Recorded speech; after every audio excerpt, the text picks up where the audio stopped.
আসসালামু আলাইকুম। Technique easy education থেকে স্বাগতম জানাচ্ছি আমি জুয়েল। আজকের পর্বে ম্যাথ কিন্তু ম্যাথ না, এরকম একটা ব্যতিক্রম একটা এপিসোড নিয়ে তোমাদের সাথে আমি আছি।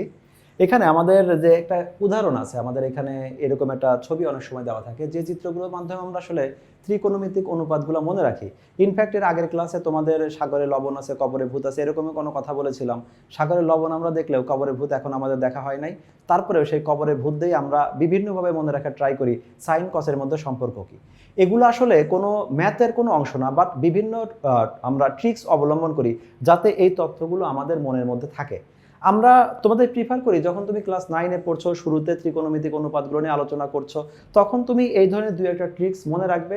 কিন্তু ফাইনালি যখন তুমি একটা মোটামুটি প্রিপারেশন নিবে, তোমার কাছে তথ্যগুলো এমন হবে যে আমি যখন বলছি সাইন থিটার সাথে বিপরীত সম্পর্ক কার, মানে সাইনকে উল্টা করলে, ব্যস্তকরণ করলে তুমি সাথে সাথে বলবে সাইন সমান 1/cos, কোসেক সমান 1/sin, ট্যান সমান 1/cot।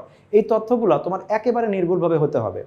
এই সূত্রগুলো মুখস্থ করার একটা ভালো ট্রিক্স আছে, আমরা তো এই ট্রিক্স নিয়ে আলোচনা করব। তোমরা বাসায় একটা ট্রিক্স ফলো করবে এইভাবে, যে তুমি যখন শুধু ত্রিকোণমিতি না, যে কোনো সূত্রগুলো যখন তুমি পড়ার ট্রাই করো, তুমি ব্রেনকে আগে রিল্যাক্স করো যে আমি আজকে এই যে আমার এই সপ্তাহের এই 10টা সূত্র আমাকে মুখস্থ করতে হবে। এই 10টা সূত্র আমার মুখস্থ হলেও দিনে 3বারে বেশি পড়বো না, না মুখস্থ হলেও 3বারে বেশি পড়বো না। আর এটা আমি মুখস্থ হলেও এক সপ্তাহ কন্টিনিউ করব, না হলে এক সপ্তাহ কন্টিনিউ করব। স্ট্রেস ছাড়া দেখো, আমার মনে হয় এক্ষেত্রে তোমার মুখস্থ হওয়ার সম্ভাবনাটা অনেক বেশি থাকবে। তারপরে অবশ্যই তুমি যখন এই তথ্যগুলো ম্যাথে তুমি ইউজ করবে, বারবার রিভিশন দিবে, এই তথ্যগুলো তোমার মাথার মধ্যে একদম গেঁথে যাবে। এখন তারপরেও আমরা এখানে কিছু ট্রিক্স অবলম্বন করি, যে ট্রিক্সগুলোকে ব্যবহার করে এই বিভিন্ন সম্পর্কগুলো মনে রাখার ট্রাই করি। যেমন এখানে আমাদের যে ষড়ভুজ লেখা আছে এবং ষড়ভুজের সেন্টারে একটা 1 দেওয়া আছে, এখানে এইটার মাধ্যমে আমরা কি দেখতে পাচ্ছি, সম্পর্ক হলো, সিরিয়ালটাকে সাজাই নাও, sin cos cot cosec sec tan, এরকম একটা সিরিয়াল সাজানো আছে। এক্ষেত্রে সেকের সাথে কোসেকের একটা সম্পর্ক আছে, সেক সমান 1/cos, কস সমান 1/sec। অথবা এই ট্যানের সাথে এর একটা সম্পর্ক আছে, ট্যান সমান 1/cot, কট সমান 1/tan। অথবা সাইন সমান 1/cosec, কোসেক সমান 1/sin।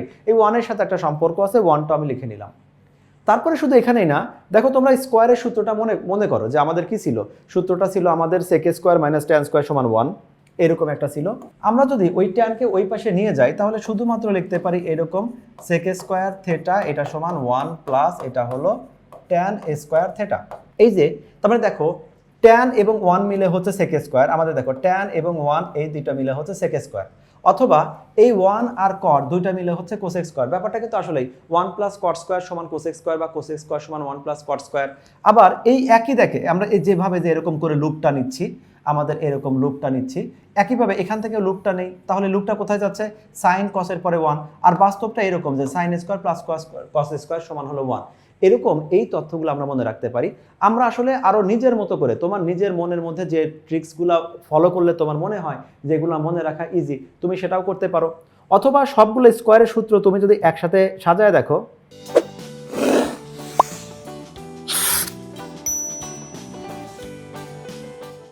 তখন তোমার নিজের মধ্যে কিছু সূত্র ক্রিয়েট হবে। যেমন আমরা কি বলতাম, আমরা বলতাম sec square minus tan square সমান 1। এই sec square minus tan square, সেকের থেকে ট্যান বিয়োগ।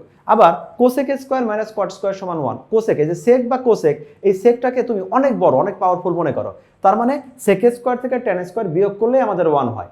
আর সেক যেহেতু নিজেই অনেক বড়, ওর সাথে কাউকে যোগ করার দরকার নেই, ও বিয়োগী হবে। যেমন আমরা যদি দুইটা সূত্র এইভাবে পড়ি, আমরা এইভাবে লিখলাম যে sec স্কোয়ার থেটা সমান কি 1 প্লাস ট্যান স্কোয়ার থেটা। বললাম কি সেক অনেক বড়, অনেক শক্তিশালী, অনেক পাওয়ারফুল, তাহলে সেক কি হবে, ট্যান স্কোয়ার 1, দুজনের যোগফলের সমান ও একা হবে। অথবা অন্যভাবে বলি যে সেক যেহেতু অনেক শক্তিশালী, তাহলে এই ট্যান স্কোয়ারের সাথে আরও এক যোগ করলে যতটুকু হবে সেটা মিলে হবে হলো আমাদের সেক স্কোয়ারের সমান। একইভাবে কোসেক স্কোয়ার কি হবে, ও কোসেক স্কোয়ারের সাথে সমান কি হবে, কট স্কোয়ারের সাথে এক যোগ করলে তারপরে সমান হবে। আর এক্ষেত্রে কি হবে, cosec square minus cot square সমান 1, অথবা কোসেক স্কোয়ার মাইনাস 1 সমান কট স্কোয়ার।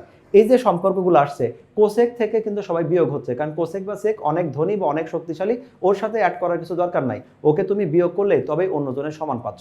এইভাবে তুমি সেক কোসেক মনে রাখতে পারো। একমাত্র সাইন আর কস এরাই হলো একমাত্র আমাদের যেটা স্কোয়ার করে এক পাশে থেকে আমাদের sine square plus cos square সমান আমাদের 1 হয়। এই ট্রিক্সগুলো আমরা সাধারণত এগুলা ওই যখন শুরুতে আমরা ত্রিকোণমিতি বোঝাই, তখন এই তথ্যগুলো যেন তোমাদের মাথার মধ্যে শুরুতে থাকে, ব্যবহার করতে পারো, তাই এই ট্রিক্সগুলো আমরা বুঝাই থাকি।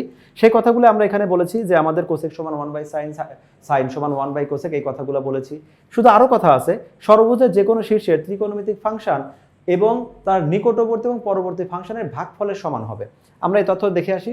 আমরা এই তথ্যগুলো ব্যবহার করে ট্যান থিটা সমান সাইন বাই কস বলেছি, কট থিটা সমান কস বাই সাইন বলেছি।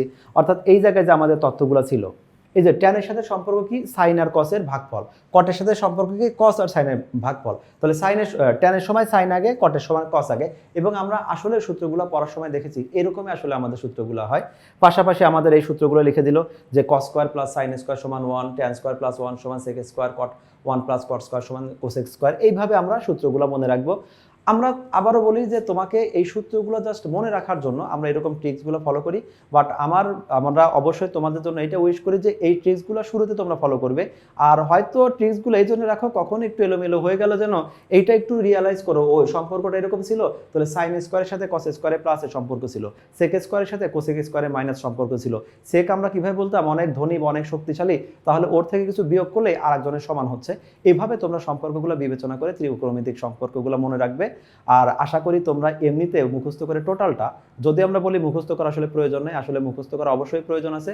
সকল পড়ালেখায় আমরা মুখস্থ করি, তবে সেটা বুঝে, না বুঝে মুখস্থ করাটা হলো বোকামি। বাট তুমি যে তথ্যটাই করো সেটা বুঝলে এমনিতে অনেকটা মুখস্থ হয়ে যায়, ফাইনালি বোঝার পরে কমপ্লিট আমরা মুখস্থ করে রাখবো পরবর্তীতে অ্যাপ্লাই করার জন্য। আর আমাদের এইরকম ট্রিক্স নিয়ে, ক্যালকুলেটর হ্যাক্স নিয়ে আমাদের সুমন স্যারের অনেকগুলো ভিডিও আছে, যে ক্ষেত্রে আমরা আরও নতুন নতুন ট্রিক্সগুলো ব্যবহার করেছি এবং কিভাবে এই ট্রিক্সগুলো ফলো করে একটা 5 মিনিটের এমসিকিউ, যেটা নর্মাল ওয়েতে করলে 5 মিনিট লাগে, সেটা আমরা 30 সেকেন্ডে কীভাবে সমাধান করি সেগুলো দেখানো আছে। বড় বড় কিছু ম্যাথ আছে যেগুলো হয়তো ম্যানুয়ালি করতে অনেক সময় লাগে, ক্যালকুলেটরে করলে কিভাবে শর্ট সময় করা যায় সেই সব ভিডিও আমরা তোমাদের জন্য রেডি রেখেছি। আর আমাদের এইসব ভিডিও 24 ঘন্টা পেতে টেকনিক ইজি সিরিজের সাথেই থাকো, দেখতে থাকো টেকনিক ইজি এডুকেশন। পরবর্তী পর্বে তোমাদের স্বাগতম। আল্লাহ হাফেজ।